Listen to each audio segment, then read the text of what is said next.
কেউ মনে করুন যে ইমাম যখন ওয়ালাদ-দাল্লিন বলছেন তখন মুক্তাদিরা কেউ বলছেন আলহামদুলিল্লাহি রাব্বিল আলামিন, মানে পরে এসে যোগ দিলেন। আবার কেউ বলছেন মালিকি ইয়াউমিদ্দিন, পরে এসে যোগ দিয়েছেন। আবার কেউ বলছেন সিরাতাল মুস্তাকিম, পরে এসে যোগ দিয়েছেন। মুক্তাদিরা যে কোনো জায়গাতেই থাকুন না কেন, রাসূলুল্লাহ সাল্লাল্লাহু আলাইহি ওয়াসাল্লাম বলেন ইদা ক্বালাল ইমাম ওয়ালাদ-দাল্লিন ফাকুলু আমিন। ইমাম যখন ওয়ালাদ-দাল্লিন বলবে তখন তোমরা আমিন বলো। অর্থাৎ জাহরি কিরাতে, সশব্দ কিরাতে ইমাম যখন আমিন বলবেন, আপনি কিরাতের যে কোনো জায়গাতেই থাকুন না কেন, আপনাকে ওই মুহূর্তে আমিন বলতে হবে ইমামের আমিনের সাথে সাথে জাহরি কিরাতে, সশব্দ কিরাতে। সুপ্রিয় ভাই এবং বোন, এবার থাকলো সহিহ বুখারী হাদিস নম্বর 782, সহিহ মুসলিম হাদিস নম্বর 410। এবার পরে তো বিভিন্ন সংগঠনের পক্ষ থেকে, বিভিন্ন গ্রামের পক্ষ থেকে, কখনো মসজিদের উন্নতি কল্পে, কখনো ঈদগাহের উন্নতি কল্পে, গোরস্থানের উন্নতি কল্পে বহু জালসা হচ্ছে। কি বলছেন? জালসা হচ্ছে না? হচ্ছে না? জালসা হচ্ছে। আমরাও অনেক বক্তব্য রেখেছি, তবে আজকে একটু ভাবছি অন্যভাবে বিষয়টাকে আলোচনা করি। তার কারণ অনেক আলোচক আছেন, অনেক আলোচক আলোচনা করবেন আপন আপন আলোচ্য বিষয়কে কেন্দ্র করে। মাদ্রাসার উন্নতি কল্পেই মূলত এই জালসা। সাধারণত মাদ্রাসার জালসাগুলো হয় মাদ্রাসার উন্নতি কল্পে, এটা প্রয়োজন আছে অবশ্যই। মসজিদের উন্নতি কল্পে হয়, ঈদগাহের উন্নতি কল্পে হয়, গোরস্থানের উন্নতি কল্পে হয়। মাশাআল্লাহ আমরা দেখি মাদ্রাসার উন্নতি হয়েছে, মসজিদের উন্নতি হয়েছে, গোরস্থানের উন্নতি হয়েছে, ঈদগাহের উন্নতি হয়েছে। মুসল্লিদের উন্নতি কল্পে, নামাজীদের উন্নতি কল্পে আমার নজরে জালসা পড়েনি। আপনারা শুনেছেন মুসল্লিদের নামাজের উন্নতি কল্পে জালসা? কি বলছেন? এজন্য আমাদের মসজিদ মাদ্রাসার উন্নতি হলেও, ঈদগাহের গোরস্থানের উন্নতি হলেও আমাদের নিজেদের সংস্কার সংশোধন হয়নি। মুসল্লিদের সংস্কার সংশোধন খুব একটা হয়নি। তো আসুন আজকে খুব সাধারণভাবে আমার মা এবং বোনেরা যারা আছেন তারাও কথা খুব মনোযোগ দিয়ে শুনুন, আপনারাও কথা খুব মনোযোগ দিয়ে শুনুন। এই কথার গুরুত্ব অত্যন্ত বেশি। আপনারা মনে মনে হয়তো ভেবে নিয়েছেন যে নামাজের উন্নতি সাধন হয়নি, তাহলে ফাইজি সাহেব মনে হয় যে নামাজের A to Z বর্ণনা করবেন। সুপ্রিয় ভাই এবং বোন, কথা খুব মনোযোগ দিয়ে শুনুন। একটা মানুষ যদি আজীবন নামাজ পড়ে কি লাভ? নামাজ পড়েও তো মানুষকে জাহান্নামে যেতে হতে পারে, রোজা রেখেও মানুষকে জাহান্নামে যেতে হতে পারে, দান খয়রাত করেও মানুষকে জাহান্নামে যেতে হতে পারে, জিহাদ করেও সংগ্রাম করেও মানুষকে জাহান্নামে যেতে হতে পারে। তাহলে রোজা রেখে লাভ কি? নামাজ পড়ে লাভ কি? আল্লাহর পথে সংগ্রাম করে লাভটা কি? আল্লাহর পথে দান খয়রাত করেই বা লাভটা কি? অবশ্যই বিষয়টা আমাদের জানতে হবে। আসুন আজকে খুব সাধারণভাবে আলোচনা আপনাদের সম্মুখে উপস্থাপন করার প্রচেষ্টা করব, সাধারণভাবে বক্তব্য পরিবেশন করার প্রচেষ্টা করব, যাতে আপনাদের সকলেরই বোধগম্য হয়। আপনারা আপসে কথা বলেন না, দ্রুত আপনারা সেট করে দিয়ে সরে পড়ুন। আমি আগেই বলেছি আজকে জ্বালাময়ী ভাষণ না, তবে আমি চাইব এই বক্তব্যের মাঝে, এই বক্তব্যের মাধ্যম দিয়ে যাতে আমাদের সংস্কার এবং সংশোধন হয়, যাতে আমাদের জীবনটা পরিবর্তন হয়ে যায়। একটা উদাহরণ দিলে আজকের আলোচনার গুরুত্ব বুঝতে পারবেন। যেহেতু অহরহ নামাজের বর্ণনা শুনছেন, তাই না? অহরহ নামাজের বর্ণনা শুনছেন না? শুনছেন না? নামাজে আমরা মাগরিবের নামাজ পড়লাম, এশার নামাজ পড়লাম। মাগরিব এবং এশার নামাজে প্রথম 2 রাকাতে, মাগরিবের প্রথম 2 রাকাতে, এশার প্রথম 2 রাকাতে আমিন জোরসে বলতে হবে না আস্তে বলতে হবে? ইমামের সাথে বলতে হবে না পরে বলতে হবে না আগে বলতে হবে? ইমামের কি বলছেন? কেউ বলছেন ইমামের পরে বলতে হয়, কেউ বলছেন ইমামের সাথে বলতে হয়, কেউ বলছেন ইমামের পরে বলা হয়। মানে যে যেটা দেখেছেন। বুঝতে পেরেছেন? কয়বার বলতে হয় আমিন? কয়বার বলতে হয়? ইমাম যখন বলছেন ওয়ালাদ-দাল্লিন, সেই মুহূর্তে কোনো ব্যক্তি এসে আল্লাহু আকবার বললেন। ইমাম যখন বলছেন ইহদিনাস সিরাতাল মুস্তাকিম, ওই মুহূর্তে এসে কেউ এসে বলছেন আল্লাহু আকবার। ইমাম যখন বলছেন মালিক ইয়াউমিদ্দিন, সেই মুহূর্তে এসে কেউ এসে বলছেন আল্লাহু আকবার। সূরা ফাতিহা হয়ে গিয়েছে, তারপরে কেউ এসে বলছেন আল্লাহু আকবার। তাহলে মুক্তাদিদের সূরা ফাতিহা কিন্তু একসাথে শেষ হচ্ছে না। কি বলছেন? আগে পিছে হচ্ছে না? হচ্ছে না? আগে পিছে হচ্ছে। যিনি ইমামের আমিন বলেন আমার পরে এসেছেন, তিনি তো পরে সূরা ফাতিহা পাঠ করছেন, ইনি কখন বলবেন আমিন? মুক্তাদি ইমাম যখন ওয়ালাদ-দাল্লিন বলে আমিন বলছেন, সেই সময় মুক্তাদিরা এসে মুক্তাদি বলছেন মালিক ইয়াউমিদ্দিন, কেউ বলছেন ইহদিনাস সিরাতাল মুস্তাকিম। মুক্তাদিরা এই ধরনের আপনাদের অবস্থা হয়েছে না হয়নি? কখন আমিন বলেন? কখন বলবেন আমিন? আমিন বলেছেন না বলেননি? কখন বলেছেন? আপনি যখন মালিক ইয়াউমিদ্দিন বলছেন, ইমাম বলছেন আমিন, আপনি কখন বলবেন আমিন? অথবা ইমামের আমিন বলার পরে আপনি সূরা ফাতিহা শেষ করেছেন, এবার আপনার সূরা ফাতিহা শেষ হচ্ছে, আপনি কখন বলবেন আমিন? যখন ইমাম যখন সশব্দে কিরাত করবেন। এই ধরনের কখনো অবস্থা তৈরি হয়েছে না হয়নি? হয়েছে। আমিন বলেছেন না বলেননি? বলেছেন।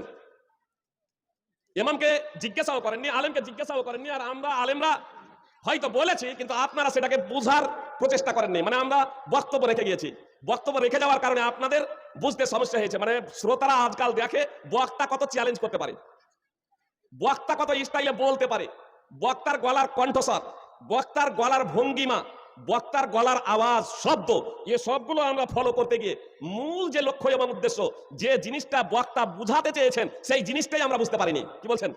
নইলে আমাদের ভুল হতো না। কথা খুব মনোযোগ দিয়ে শুনুন। তাকবীরে তাহরিমা অর্থাৎ আল্লাহু আকবার যদি ইমামের সাথে আমরা উপস্থিত থাকি, তারপরে ওই ইমামের সাথে না, ইমামের আল্লাহু আকবার বলে নেওয়ার পরে মুক্তাদির আল্লাহু আকবার বলবেন। রুকুতে যাওয়া হবে, ইমামের আল্লাহু আকবার বলে নেওয়ার পরে মুক্তাদির আল্লাহু আকবার বলে রুকুতে যাবেন। কথা খুব মনোযোগ দিয়ে বোঝার চেষ্টা করুন। রুকু থেকে যখন ইমাম উঠবেন সামি আল্লাহু লিমান হামিদা, এটা বলে যখন উনি দাঁড়িয়েবেন, তখন এবার মুক্তাদিরা বলবেন সামি আল্লাহু লিমান হামিদা। ইমাম বলবেন রব্বানা লাকাল হামদ, মুক্তাদিরাও বলবেন রব্বানা লাকাল হামদ। ইমামে যতক্ষণ পর্যন্ত কমপ্লিট না হচ্ছে সামি আল্লাহু লিমান হামিদা, মুক্তাদিরা বলবেন না। সামি আল্লাহু লিমান হামিদা হলো রুকু থেকে উঠার এটা জিকির, আর রব্বানা লাকাল হামদ হলো এটা কিয়ামের জিকির, অর্থাৎ দাঁড়িয়ে থাকা অবস্থায় এটা পাঠ করতে হয়। কথা খুব মনোযোগ দিয়ে শুনুন। সাজদাতে ইমাম বলছে, সাজদায় যাওয়ার জন্য ইমাম বলছে আল্লাহু আকবার, মুক্তাদিরাও বলছে সাথে সাথে আল্লাহু আকবার, এটা বলা যাবে না।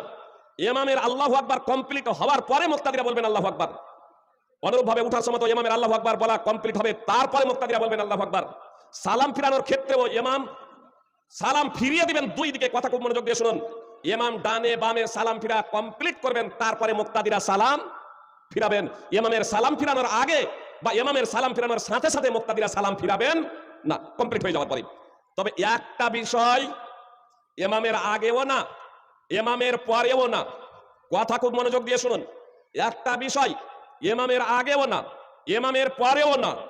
ইমাম যখন জেহারি কিরাত করবেন, ইমাম যখন সশব্দে কিরাত করবেন, ইমাম যখন সশব্দে কিরাত করবেন, জোরে কিরাত করবেন, যেমন মাগরিবের প্রথম 2 রাকাত, এশার প্রথম 2 রাকাত, ইমাম কিরাত শেষ করে ওয়ালাদ-দাল্লিন বলে ইমাম জোরে বলবেন আমিন। আর ইমাম যখন আমিন বলতে শুরু করবেন, তৎক্ষণাৎ মুক্তাদিরাও এবার আমিন বলতে শুরু করবেন। অর্থাৎ ইমামের আমিনের সাথে মুক্তাদিদের আমিন যাতে মিলে যায়, এটা সদা সর্বদা লক্ষ্য রাখতে হবে। তার কারণ যখন ইমাম আমিন বলবেন, তখন মালায়েকা ফেরেশতারা আমিন বলবেন। রাসূলুল্লাহ সাল্লাল্লাহু আলাইহি ওয়াসাল্লাম বলেন, আর যার ইমামের সাথে মালায়েকার আমিন মিলে যাবে, যার আমিনের সাথে মালায়েকা ফেরেশতাদের আমিন মিলে যাবে, তার পূর্বের গুনাহ, তার আগেকার গুনাহ মাফ করে দেওয়া হবে, ক্ষমা করে দেওয়া হবে। অর্থাৎ সাগীরা গুনাহ, ছোট ছোট যে গুনাহগুলো হয়ে গেছে আমাদের দ্বারা, এই সমস্ত গুনাহগুলো ইমামের আমিন বলার সাথে সাথে যদি আমরাও আমিন বলি, তাহলে আমাদের গুনাহগুলোকে মাফ করে দেওয়া হবে। এই আমিন বলার ফজিলত। তাহলে আমিন কখন বলতে হবে? ইমামের সাথে আমিন বলতে হবে। রাসূলুল্লাহ সাল্লাল্লাহু আলাইহি ওয়াসাল্লাম বলেন, ইযা আম্মানাল ইমামু ফাআমিনু, ইমাম যখন আমিন বলবে তখন তোমরা আমিন বলো। তার কারণ যার আমিন মালায়েকার আমিনের সাথে মিলে যায়, তার পূর্বের গুনাহ মাফ করে দেওয়া হয়, তার আগেকার গুনাহ ক্ষমা করে দেওয়া হয়। সহিহ বুখারী হাদিস নম্বর 780। এবং সহিহ থাকলো যে আপনার যখন সূরা ফাতিহা শেষ হচ্ছে, ইমামের সাথে তো আমিন বলে নিয়েছেন। আপনি ছিলেন মালিক ইয়াউমিদ্দিনে, কেউ ছিলেন আলহামদুলিল্লাহি রাব্বিল আলামিনে, কেউ ছিলেন সিরাতাল মুস্তাকিমে। তো যার যখন সূরা ফাতিহা শেষ হবে, সূরা ফাতিহা শেষ করে মনোযোগে এবার ইমামের কিরাত শুনবেন।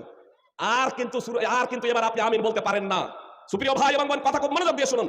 এমনকি কেউ যদি ইমামের আমিন বলে নামার পরে এসেছেন, ইমাম সূরা ফাতিহা কিরাত করার পরে অন্য কিরাত ধরেছেন, সেই মুহূর্তে কোনো ব্যক্তি আসছেন দিয়ে বলছেন আল্লাহু আকবার, তারপরে তিনি যখন সূরা ফাতিহা শেষ করবেন, ইমাম যদি সশব্দে কিরাত করেন, তাহলে মুক্তাদিদের এই অধিকার নেই যে সূরা ফাতিহার পরে আপনার সূরা ফাতিহা শেষ করে এবার মুক্তাদি যে সশব্দ কিরাতের অবস্থাতে আমিন বলবে, মুক্তাদিদের তখন আর আমিন বলতে হবে না। উবাদা বিন সামিত রাদিয়াল্লাহু তাআলা আনহু সূত্রে বর্ণিত, রাসূলুল্লাহ সাল্লাল্লাহু আলাইহি ওয়াসাল্লাম একদা জোরে কিরাত করছিলেন। রাসূলুল্লাহ সাল্লাল্লাহু আলাইহি ওয়াসাল্লাম জোরে কিরাত বিশিষ্ট, সশব্দে কিরাত বিশিষ্ট নামাজে রাসূলুল্লাহ সাল্লাল্লাহু আলাইহি ওয়াসাল্লাম কিরাত করছিলেন। ইমামকে স্বয়ং রাসূলুল্লাহ সাল্লাল্লাহু আলাইহি ওয়াসাল্লাম তিনি সাহাবাদের মুক্তাদিদের জিজ্ঞেস করছেন, তোমরা কি ইমামের পিছনে, তোমরা কি তোমাদের ইমামের পিছনে, অর্থাৎ আমার পিছনে, নবীর পিছনে তোমরা কিরাত করো? যখন ইমাম জোরে কিরাত করেন, তখন সাহাবায়ে কেরাম বললেন যে আল্লাহর রাসূল, আমরা একটু তাড়াহুড়ো করে কিরাতটা করে নিই, তাড়াহুড়ো করে একটু কিরাতটা আমরা করে নিই। নবী সাল্লাল্লাহু আলাইহি ওয়াসাল্লাম বললেন, ফালা তাফআলু ইল্লা বিউম্মিল কুরআন, তোমরা সূরা ফাতিহা ব্যতীত অন্য কিছু করো না। তোমরা সূরা ফাতিহা ব্যতীত ইমামের কিরাত চলাকালীন অন্য কিছু করবে না, অন্য কিছু পাঠ করবে না। ফাইন্নাহু লা সালাতা লিমান লাম ইয়াকরা বিহা, তার কারণ ইমাম যদি সশব্দেও কিরাত করে, তাহলে তোমরা শুধু সূরা ফাতিহা পড়বে। তার কারণ হলো যে সূরা ফাতিহা পড়ে না, তার নামাজ হয় না। মুসনাদ আহমদ হাদিস নম্বর 22750। এত দ্বারা এটা স্পষ্ট হয়ে গেল যে ইমাম যদি সশব্দেও কেরাত করে তাহলে মুক্তাদিদের সূরা ফাতিহা পড়তেই হবে, এবং সশব্দ কেরাতের সময়, ইমামের সশব্দ কেরাতের সময় মুক্তাদিদের আমিন বলার স্থান হলো ইমাম যখন আমিন বলবে তখনই ওয়ালা দাল্লিন বলার পরে ইমাম যখন আমিন বলবেন তখনই মুক্তাদিরাও আমিন বলবে, তারপরে আগে আর পরে মুক্তাদিরা কখনো সশব্দ কেরাতে আমিন বলবেন না। বিষয়টা বুঝতে পেরেছেন না পারেনি? এবার কেরাত যদি আসতে হয় মাগরিবের শেষ রাকাত বা এশার শেষ 2 রাকাত অথবা জোহর এবং আসর, তো যার যখন সূরা ফাতিহা শেষ হবে সে তখন আমিন বলবে। বুঝতে পেরেছেন? যার যখন সূরা ফাতিহা শেষ হবে সে তখন আমিন বলবে। সুপ্রিয় ভাই এবং বোন, আমার মা এবং বোনেরা, আপনারাও কথা ভালোভাবে শুনুন। আপনারাও যদি জামাত করে পড়েন অর্থাৎ পুরুষের ইমামতি যখন আপনারাও নামাজ পড়বেন তখন আপনাদের জন্য এই বিধান, আপনাদের জন্য সেপারেট কোনো বিধান নেই।